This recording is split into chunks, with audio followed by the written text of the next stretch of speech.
When Sivaprakasam Pillai came to Bhagwan in 1902, he was, like Gambhiram Seshaya, a government officer who had studied philosophy.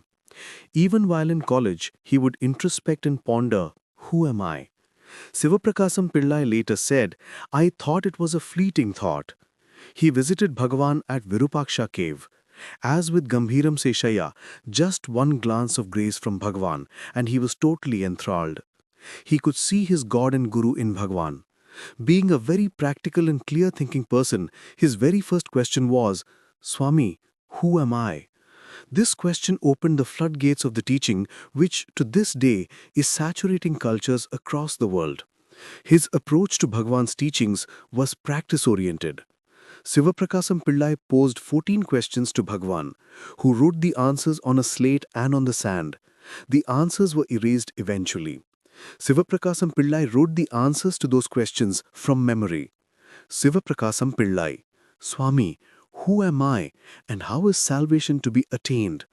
Maharshi, by the incessant inward inquiry, who am I, you will know yourself and thereby attain salvation. Who am I? The real I or self is not the body, neither any of the five senses, nor the sense objects, nor the organs of action, nor the prana, that is the breath or vital force, nor the mind, nor even the deep sleep state where there is no cognizance of these. If I am none of these, what else am I? After rejecting each of these and saying, this I am not, that which alone remains is the I, and that is consciousness. What is the nature of that consciousness? It is Sat Chit Ananda, that is, being, consciousness, bliss, in which there is not even the slightest trace of the I thought. This is also called Mauna, that is silence, or Atma, that is self. That is the only thing that is. If the trinity of world, ego and God are considered as separate entities, they are mere illusions, like the appearance of silver in mother of pearl.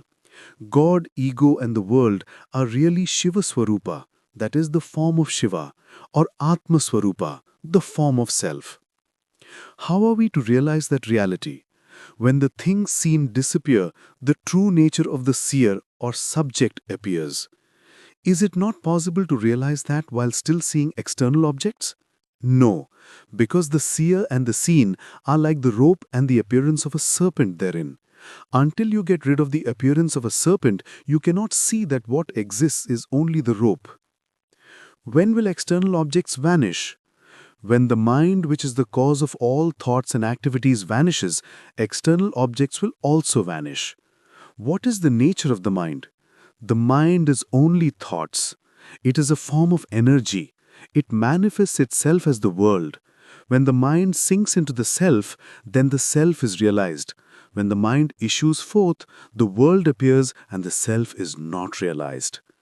How will the mind vanish? Only through the inquiry, who am I? Though this inquiry also is a mental operation, it destroys all mental operations including itself, just as the stick with which the funeral pyre is stirred is itself reduced to ashes after the pyre and corpse have been burnt. Only then comes realization of the self. The I thought destroyed, breath and the other signs of vitality subside. The ego and the prana, that is the breath or vital force, have a common source. Whatever you do, do without egoism, that is, without the feeling, I am doing this. When a man reaches that state, even his own wife will appear to him as the universal mother. True bhakti, that is devotion, is surrender of the ego to the self. Are there no other ways of destroying the mind? There is no other adequate method except self-enquiry. If the mind is lulled by other means, it stays quiet for a little while and then springs up again and resumes its former activity. But when will all the instincts and tendencies, vasanas, such as that to self-preservation be subdued in us? The more you withdraw into the self, the more these tendencies wither and finally drop off. Is it really possible to root out all these tendencies that have been soaked into our minds through many births? Never yield room in your mind for such doubts, but dive into the self with firm resolve. If the mind is constantly directed to the self by this enquiry, it is eventually dissolved and transformed into the self. When you feel any doubt, do not try to elucidate it, but try to know who it is to whom the doubt occurs. How long should one go on with this inquiry? As long as there is least trace of tendencies in your mind to cause thoughts. So long as the enemies occupy a citadel, they will keep on making sorties. If you kill each one as he comes out, the citadel will fall to you in the end. Similarly, each time a thought rears its head, crush it with this enquiry. To crush out all thoughts at their source is called vairagya, that is dispassion. So, vichara, that is self-inquiry, continues to be necessary until the self is realized. What is required is continuous and uninterrupted remembrance of the self. Is not this world and what takes place therein the result of God's will? And if so, why should God will this be? God has no purpose. He is not bound by any actions. The world's activities cannot affect him. Take the analogy of the sun. The sun rises without desire, purpose, or effort, but as soon as it rises, numerous activities take place on earth. The lens placed in its rays produces fire in its focus. The lotus bud opens, water evaporates, and every living creature enters upon activity, maintains it, and finally drops it. But the sun is not affected by any such activity as it merely acts according to its nature by fixed laws without any purpose and is only a witness. So it is with God. Or take the analogy of space or ether. Earth, water, fire and air are all in it and have their modifications in it. Yet none of these affect ether or space. It is the same with God. God has no desire or purpose in his acts of creation, maintenance, destruction, withdrawal and salvation to which beings are subjected. As the beings reap the fruits of their actions in accordance with his laws, the responsibility is theirs, not God's. God is not bound by any actions. Later, Sivaprakasam Pillai put forth 14 more questions. Bhagwan answered them too. These 28 questions and answers make up the booklet Who Am I?, which embodies the core of Bhagwan's teaching and is an essential guide to seekers. It enables us to realize that we are the same self, the same awareness that pervaded Sri Ramana Maharshi and still pervades all of creation as the pristine truth. The essence of Bhagwan's answers to the 14 other questions is below. That which arises in the physical body as I is the mind. The I feeling arises from the heart or core of being. By enquiring, who am I, the attention goes within and hence is diverted from thoughts. Perseverance in this practice gives strength to the mind to go to the source and be absorbed in the self. Following sattvic principles such as eating simple, nutritious food in moderate quantity and observing simple rules of good conduct is most conducive to the development of pure qualities of the mind. This in turn helps one to pursue self-inquiry without hindrance and without giving room to any rising in the self. All vasanas, that is tendencies, will be dissolved. One should firmly and unceasingly focus on the oneself. One should unswervingly put the teachings of the Master into constant practice. Self is bliss.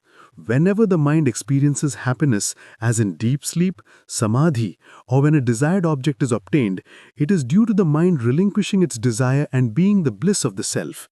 Like a wise man who never leaves the shade, thus avoiding the scorching sun, one should always be absorbed in the self and not allow the mind to be externalized into activity.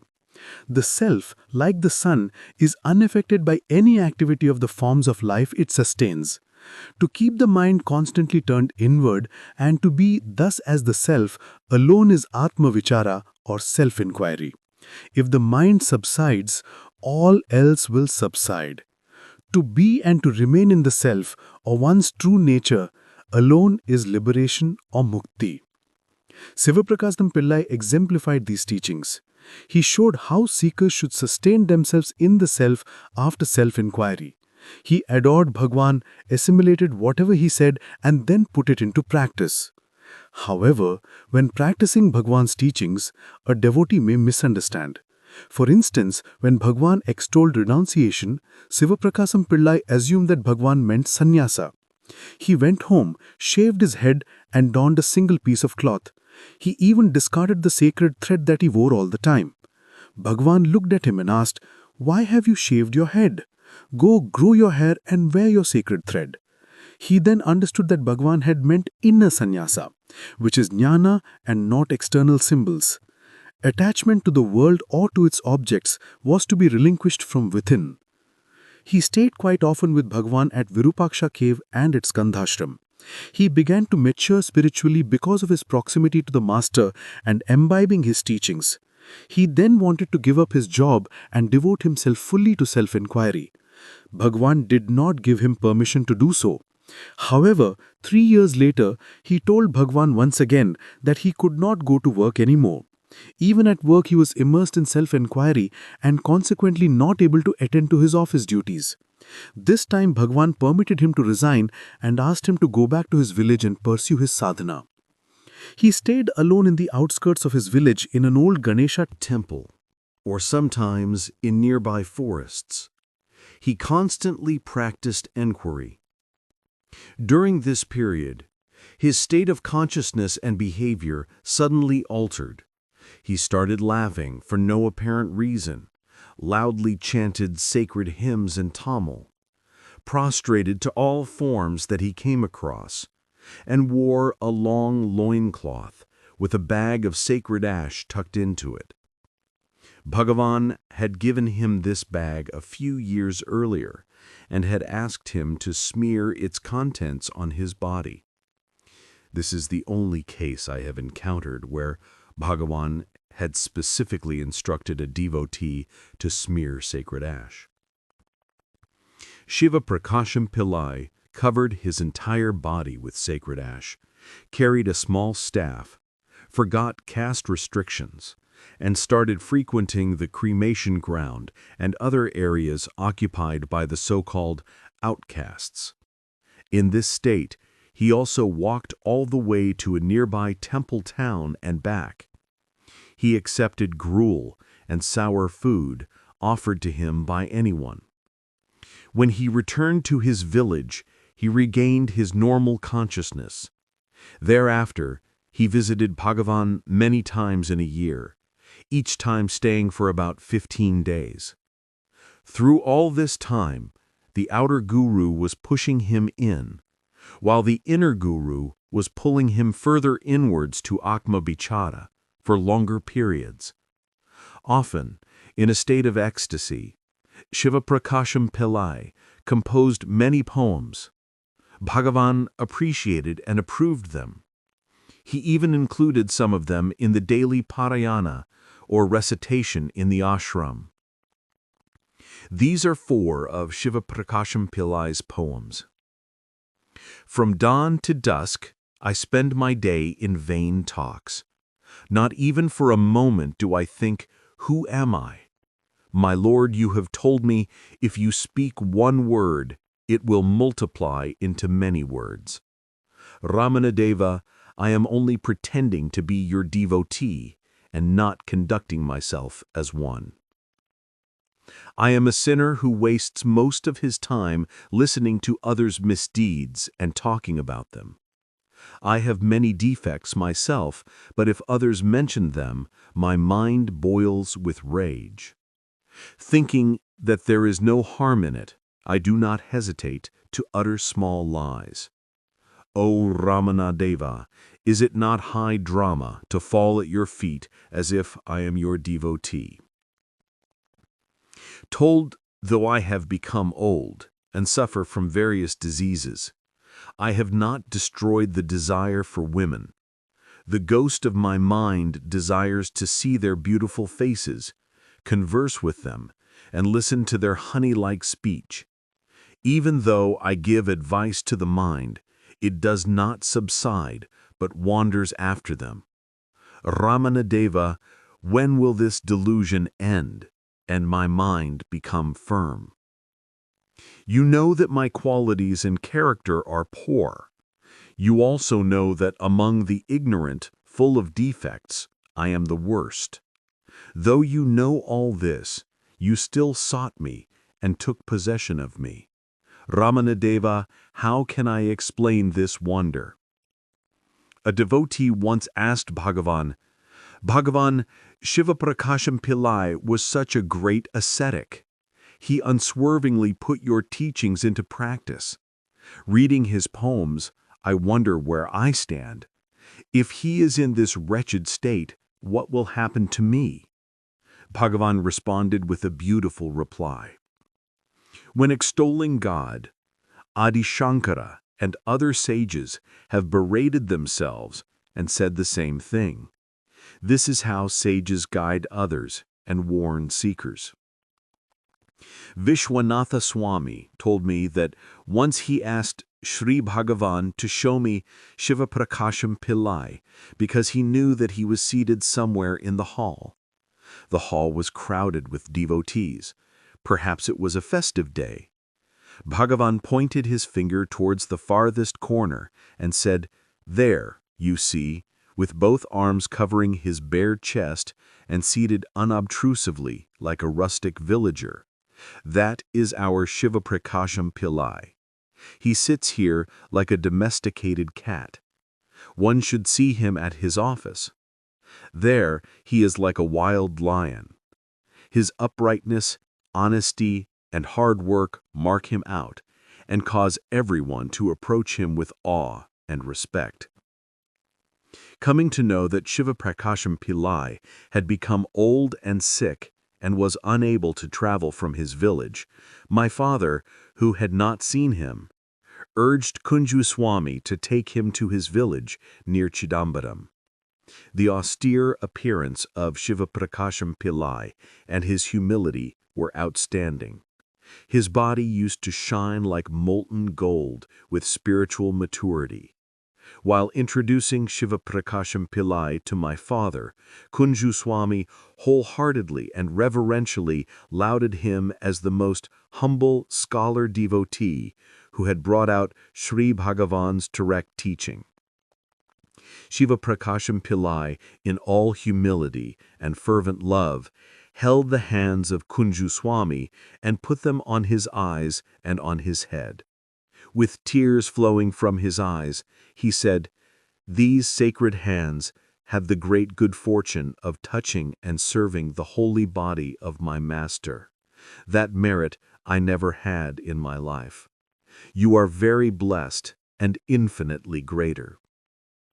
After narrating this incident, Kunju Swami said, "This is how truly great people put themselves down to enhance the glory of others. Where are the others for them? Everyone is the same single self only." When Sivaprakasam Pillai was to drop the body in 1948, the news was reported to Bhagavan. Bhagavan went into a very long silence. Later, when the news of his passing came, Bhagavan affirmed Sivaprakasam, Sivaprakasam Anar, which means Sivaprakasam has merged with the light of Shiva. Yes, this beautiful human being had returned for eternity to Adamachala Shiva.